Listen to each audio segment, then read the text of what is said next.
Now, I was really in the mood for some oh my god, that'd be much better for me to finally give you the truth and how it's not that bad. And I do that with self-portrait, but self-portrait is kind of bad. But no, I gotta warn you.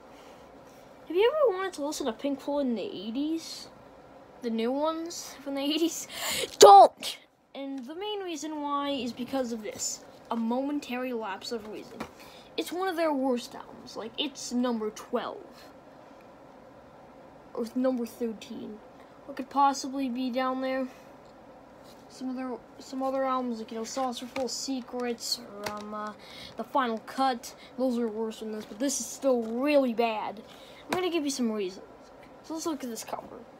It's just a blank background with somebody with like 50,000 beds, and that really gives me that's the feeling this album gives me. I want to go right back to bed because I don't want to listen to this. It keeps continuing, and then you have this random lady who I really feel bad for. She's taking part in the idea of being in momentary lapse of reason.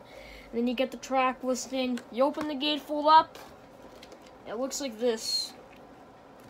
Look at that really long credits list. I think it should credit to one thing. God help us. Well, anyways, the sleeve is really one of those backwards logic ones where it goes like this. Except the lyrics here are here, but except the way you'd put it in would probably be like this. So you put it this, except you have to flip it around, but then it's backwards, so you have to. This is really a terrible design choice. Why couldn't they just make it those upwards lyric sheets? Would make much more sense. Anyways, the label's just this image of somebody on a riverboat, and then this is the other side. Well, now let's talk about the album. Signs of Life is just a boring instrumental opening. Not very good, just not very bad. It's got some audio and it's just some instrumental.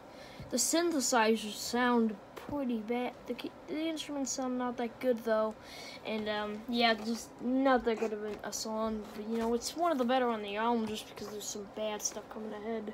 I actually liked the next song, "Learning to Fly," and I'm not talking about the "Learn to Fly" by the Foo Fighters or "Learning to Fly" by Tom Petty. No, I'm just talking about "Learning to Fly" by Pink Floyd. That's actually a pretty good song. And I do this and there's a good riff.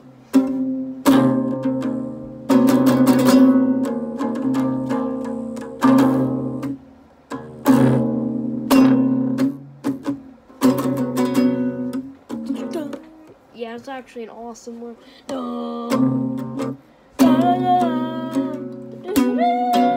Yeah, and the lyrics are, well, God knows what, but I don't know. It's just something I like. I've always thought it was probably the best on the album. If you wanted to give me a song that I would probably always listen to on this album, I'd probably only listen to one song, "Learning to Fly." It's like the only good song. Trust me. And then you have this breathing sound, but then the production sounds just generic. It sounds like any 80s song. That's, I think, what most people had a problem with. The production sounds terrible. I mean, this is Pink Floyd. Sound like any other generic rock band, and we were supposed to let it go. Like that Frozen song. Yeah, I don't care. I just don't like the production. But other than that, I can listen to it again. Then you get the Dogs of War. Now, Roger Waters left the band, so David Gilmour's trying to be Roger Waters. It almost comes off like a parody. They sure didn't do a good job making it good. The song, they did a good job parodying one.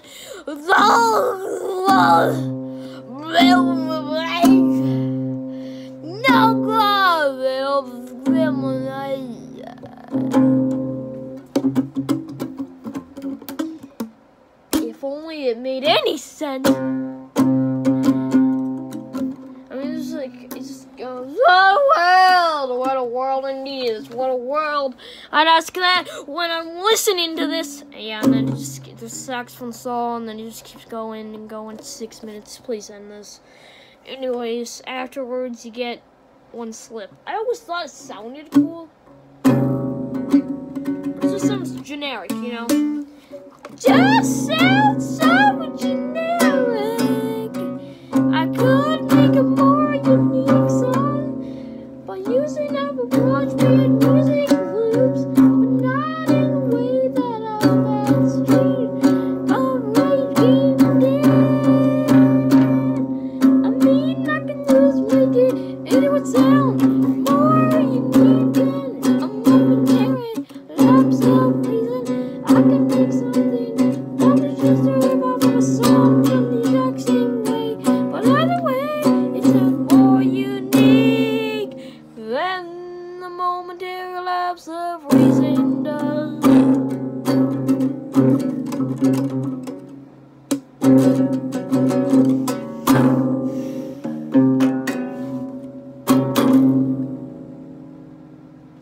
Yeah, it's an okay song, but not that great of one, really.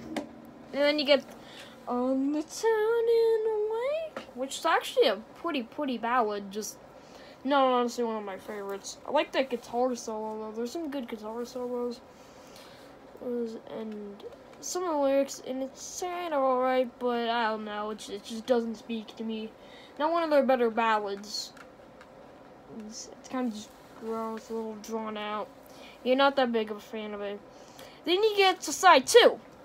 And the record gets worse on side 2, believe me.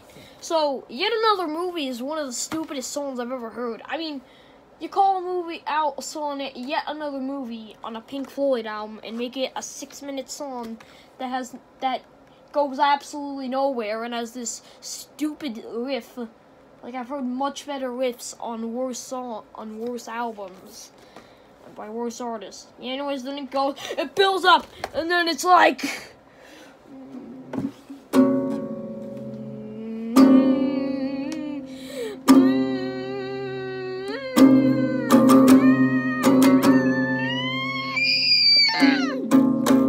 and then it's just this 1-minute instrumental that doesn't even go anywhere. Well, anyway, that sucked. Then you get A New Machine Part 1. It's so pointless, it sucks. Then you get Terminal Cross. It just sounds like 80s sitcom music. Really long 80s sitcom music.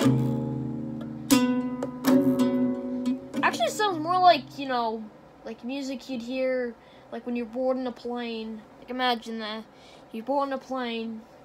Well, hi there. I was just getting to see... Attention, passengers. We are about to take our flight. That's what it sounds actually more like.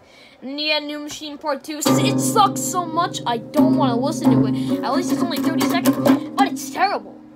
That song I did during the One Slip part, that was actually longer. And anyways, then you get Sorrow. Just this, like, 9-minute gross song. It's just really boring. The smell of a great sorrow lies across the land. For anyone who listens to this album, because it's bad.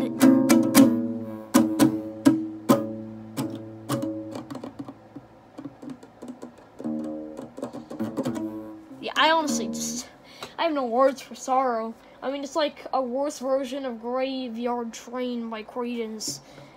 And I don't have Mardi Gras, but if I did, I'd probably do it too. But yeah, so you got all these songs that really don't go anywhere. They're just really drawn out until it gets to full commercial length. But it's twice the length of a full commercial album. So you could have just cut some of the really filler parts. Like, you know, you could cut both the New Machine parts, shorten Sorrow, put in Sorrow, put Round and Around is more, remove Round and Around, and then do slight tweaks to other songs, and then make it not sound as generic, and then you'd make a much better album. But yeah, overall, in conclusion, A Momentary Lapse of Reason by Pink Floyd is one of the worst albums I've ever heard. I mean, it sucks. So don't do yourself a favor. Don't listen to this album.